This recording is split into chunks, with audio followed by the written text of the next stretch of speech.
Okay. Anytime, Carrie.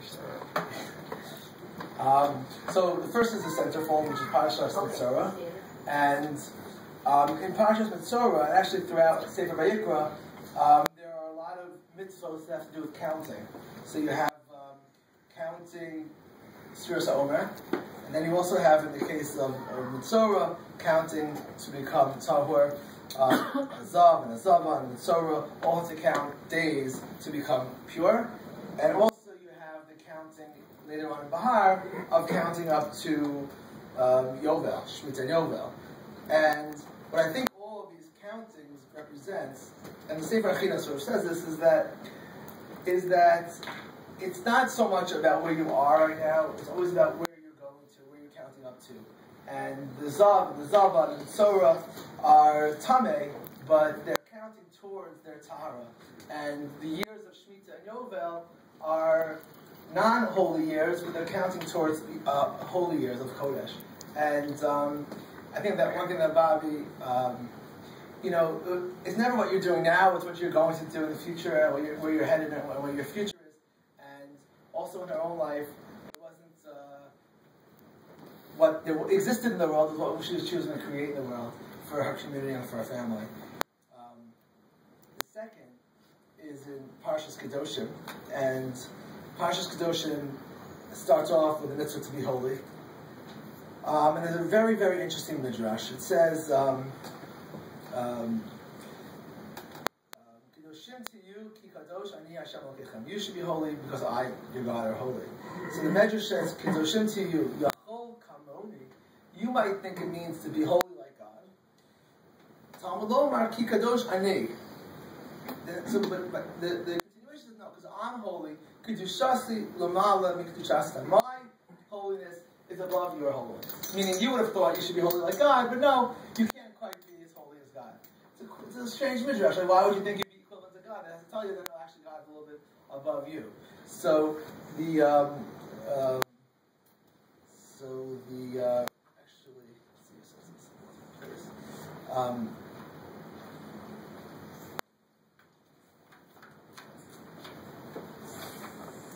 Rav Shmuel Rozovsky says that what the Medrash means is different. It doesn't mean that you would think that you're equal to God. What it means is, Yachol Kamoni, you would think that you should be holy in the same method that God is holy. How is God holy? Because He's elevated and above and removed from the whole world. And you might have thought that we should become holy like God's holiness, in that she would be elevated and disconnected from the world. So the Medrash says, no, God's type of holiness is different than our holiness. He is holy by being removed, but we're holy by integrating into the society.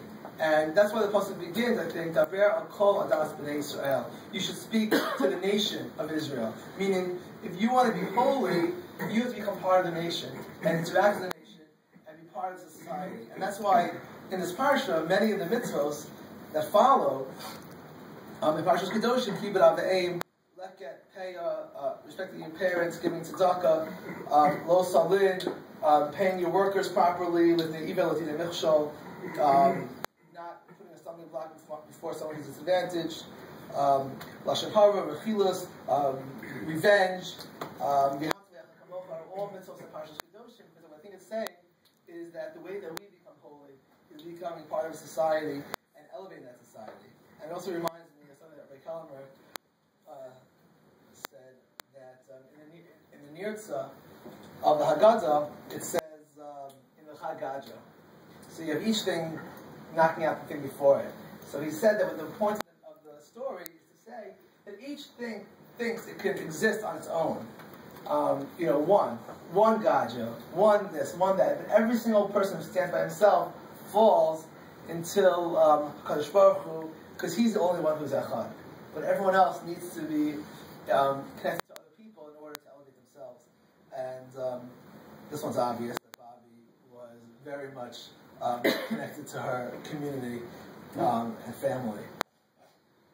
And the last one is from Parshas B'chukosai, which is two people's bar mitzvah parsha here, at least. So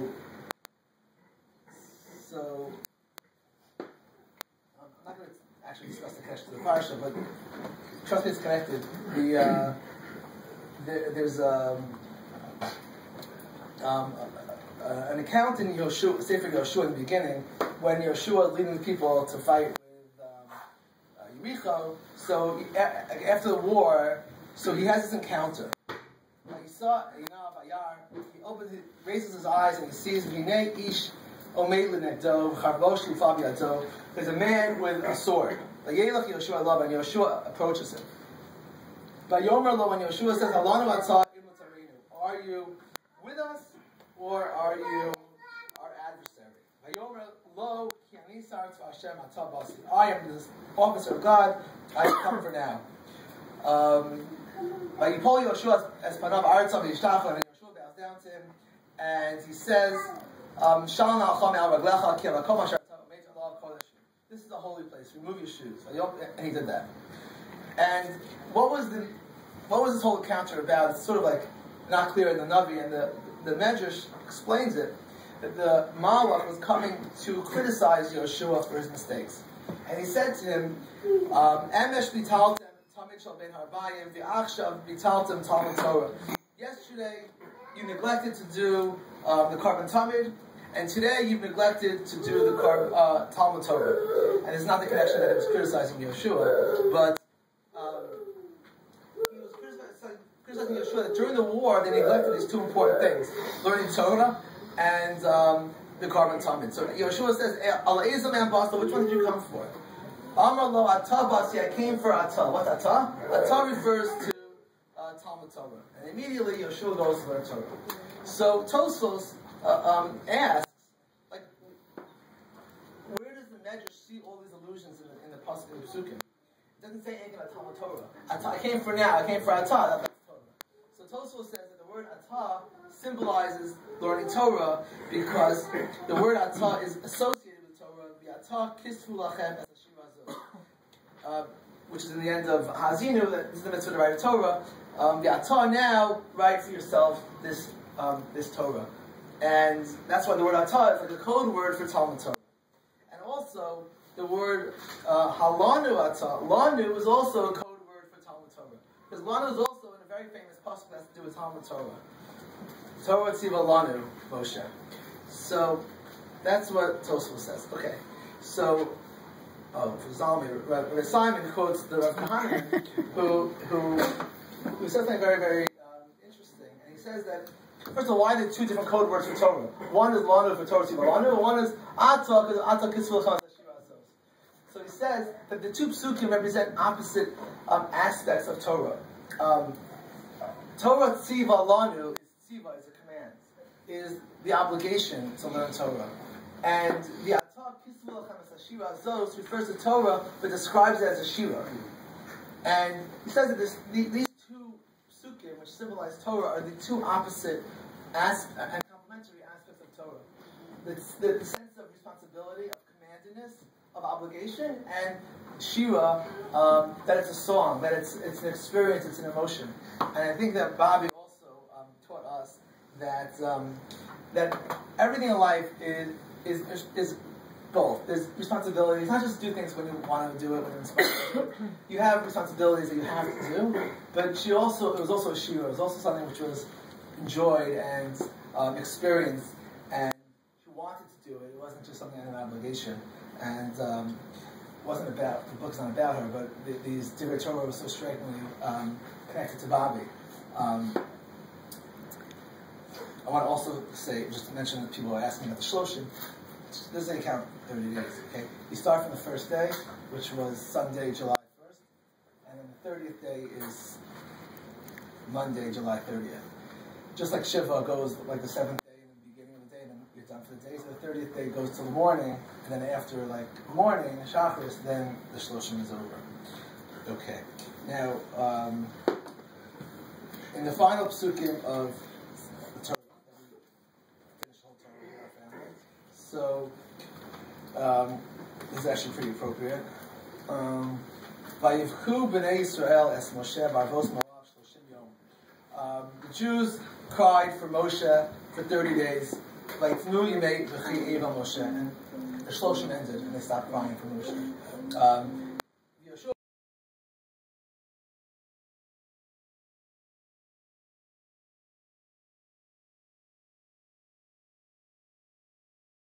Ki samach Moshe Zadav Alav, because Moshe put his hands on Yeshua, inaugurating him as the successor. And the Jewish people followed. And will come Navi. So Yeshua was the worthy successor of Moshe. Will come Navi Od Yisrael Moshe, but there was never anyone as great as Moshe. Asher Yitzao Hashem Panim El Panim, who knew God face to face.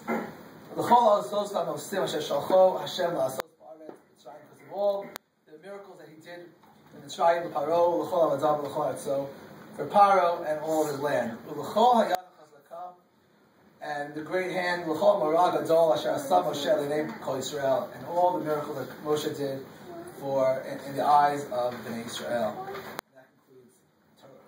Masatov. And we're all going to stand for Kaddish to Rabban.